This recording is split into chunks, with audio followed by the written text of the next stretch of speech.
Hey y'all, what's up? It's me. It is everything fresh and sassy. How are you? I hope all is well with you. I do, mind, body, spirit, and in health. It is the 25th of May, 2023. And I know that because the 27th, there is a flower show that I want to go to. So I'm counting down the days before that happens. Okay. So, I have talked about before how you got to be happy right here. How you got to be happy with what you got right here. I've talked about that before. And I feel like I want to talk about it again because a situation that happened was brought to mind. And I said, I want to talk about this again. We had a landscaper, and I found this guy just because he was walking down the street. And he said he could cut the grass for us. And if I can help somebody eat, if I can help somebody buy diapers for their baby, if I can help them pay their bills at home, I'm going to do that for you, okay? And I'm going to let you do that with honor and dignity and in earnestness, okay? So he said he could cut the grass. So he came and he cut our grass. We worked with him for about maybe 6 or 7 months. And then things just kind of went kind of screwy. He would show up at like 5 o'clock in the morning to start working. And one day my husband was leaving to go to work. And he was out there at 5 a.m. in the dark, cutting the hedges. And I'm like, what are you doing? And I'm glad my husband saw him before he went outside, because had my husband been startled by him, it might have been a different story. So we had to part ways because, you know, I had spoken to him before about some other things he had done. He was bringing other people around our home that we didn't know and we did not employ. And he said he was trying to help them get started. I said, look, that's all fine and well, but you got to do that on your own clock, okay? What I give you is for you, all right? If you want to make alterations and you want to bring other people on board, you need to let me know that before you just start bringing people around my home. So, but anyway, I didn't send him empty-handed. I wouldn't do that. But I just let him know, you know, we're going to do something else. You know, our situation is changing. But here's, okay, take care of that and take care of yourself. So one day I get a phone call. And before I get this phone call, about 3 months into our business relationship, he tells me he has a fiance and they're going to be getting married. And I'm like, oh, congratulations. Because my husband will tell you, I am an infinite matchmaker. I'm always trying to hook somebody up with somebody else. I'm always trying to get somebody married and all that. That's me. That's my job. That's my job. That's what I do. Until one time we invited this one, I shouldn't say we, it was me, because my husband told me don't do it. It was the guy who was the best man at our wedding and this girl that I knew. And I thought maybe they could get together. I didn't really think too much about their personalities. I just thought, well, he's single, she's single. That's all I thought. It was a disaster. Talk about, it was so disastrous that it was almost funny, but not. They were exchanging insults like, I'm like, did you really just say that to him? And then he would fire back, and I'm like, did you really just say that to her? Oh my God. I wanted to crawl under the dining room table because I thought at any moment somebody was going to get the capping. Pat, pat, pat. I was like, oh my goodness. I mean, they were slicing and dicing each other up with their tongues. I was mortified.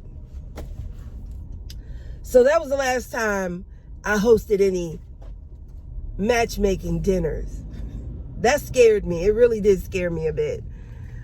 But he told me he was getting married. He had a fiance, and he got married, and for a little while I didn't see him. I said, okay, he's celebrating his nuptials. So he finally decides to come back around, and he's working and everything.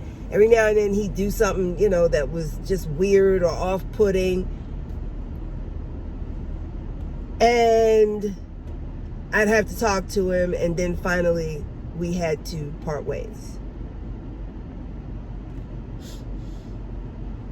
No problem.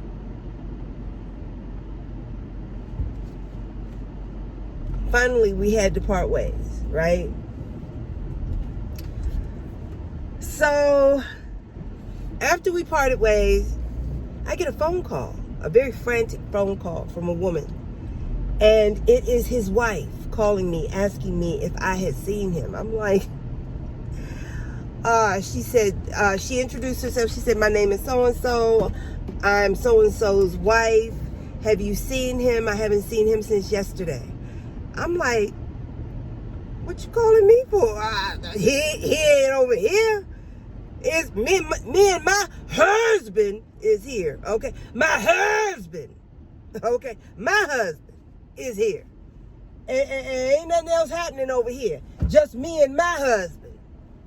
Mi esposa. Excuse me. Mi esposo.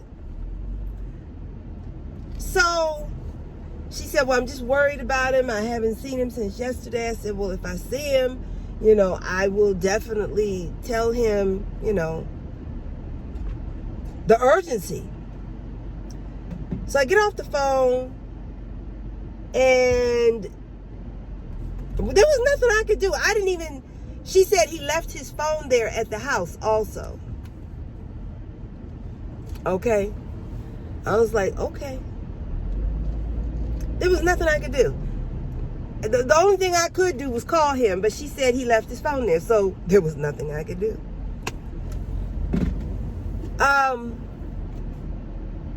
The next day, he comes past my house. I'm like, what you doing here? And so he like, I'm like, what are you doing here? I said, because I don't want your wife rolling up in front of my house and you standing here skinning and grinning. Okay? No. And no. Oh, okay, I see. So he said, well, yeah, I went out, and I just needed to run to the store, and I caught up with a buddy of mine. I'm like, yeah, I know your buddy. I know your buddy. He said, but I got caught up with a buddy of mine, and I left my phone at home, and she was all mad and everything and upset.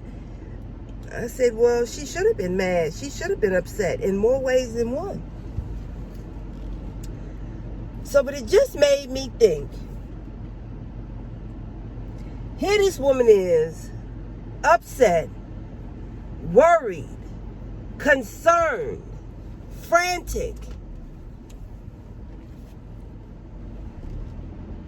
out of her mind, don't know if he dead or alive, if somebody done hurt him. We live in Baltimore. Things happen here in Baltimore, okay? She don't know where he is. Come on, baby.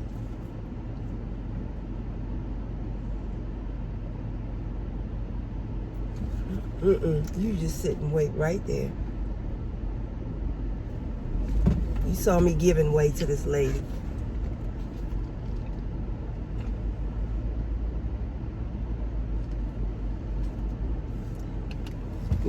These people, and they're driving. Okay, so what? There's nothing back there. I'm looking.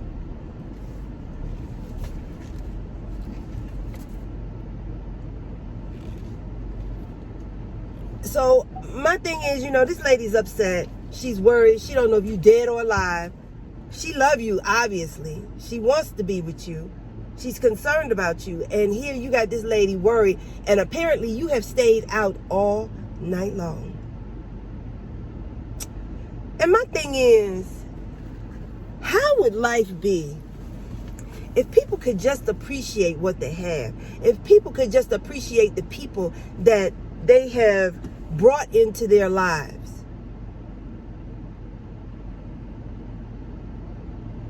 You got a whole woman ready to cook, clean, pamper you, love you, have your back, support you, encourage you. But you ran into an old buddy of yours and spent the night out and didn't bother to call this woman to tell her where you were or that you were even okay.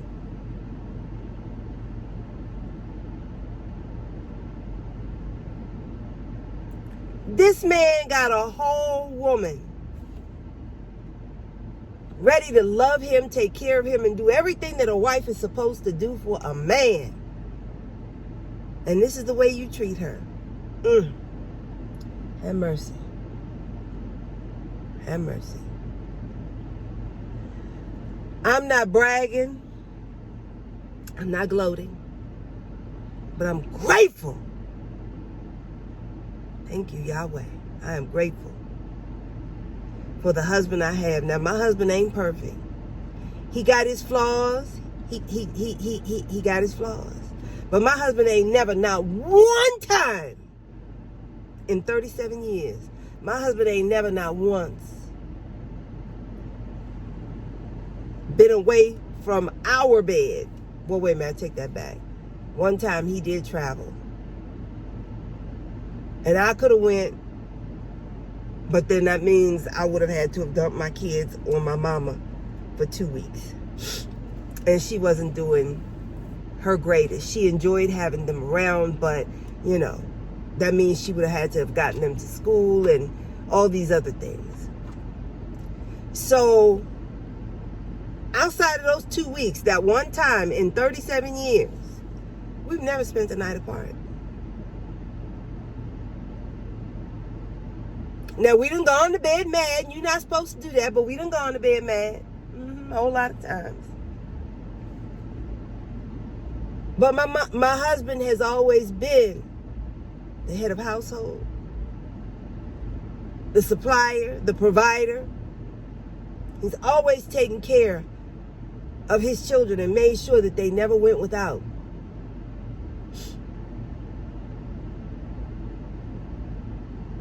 And I just hope and pray that I have supported my husband the way that my husband has supported me. Because sometimes my husband just sits by in silence. He won't say nothing. And he said, just let her go, because she going to do what she want to do. Regardless of what anybody says, she going to do what she want to do. You know. And after hearing him say that a few times, I said, you know what? I need to make some adjustments. Because my husband is the head of household. And if my husband says no, then it's no. Like that refrigerator.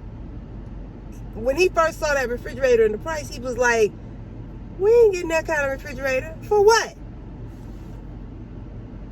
And I asked a couple of more times, and he still said no.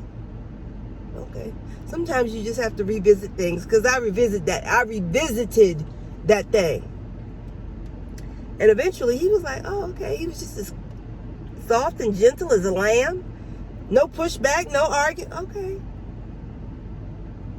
And when he said okay, it was okay. It really was okay. So, you know, it's sometimes you just got to stroke that man the right way.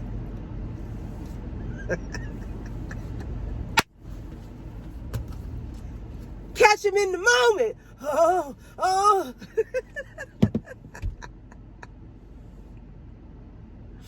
I know that's not fair. I know that's not fair. But hey, all is fair in love and war. And I ain't got nothing for that man but love. And with whatever flaws he got, I take the whole package. I take the whole package. You know? the whole package, because he's a good man with a good heart, would do anything for anybody. Anybody. So,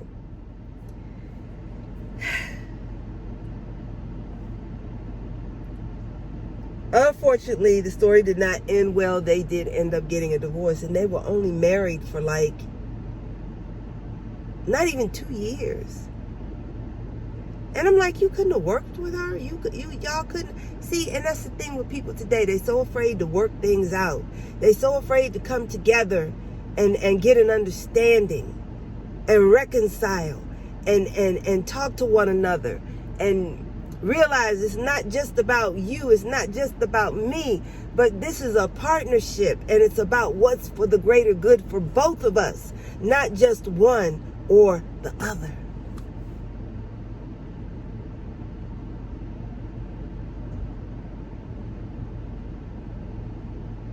And just, right off the bat, melanated families, we got a whole lot operating against us that don't want us to come together, that don't want us to get married, that don't want us to replenish the earth. We got a whole lot working against us. We got to find a whole lot more to keep us together. There's plenty there. You just got to be willing to nurture and grow what's there.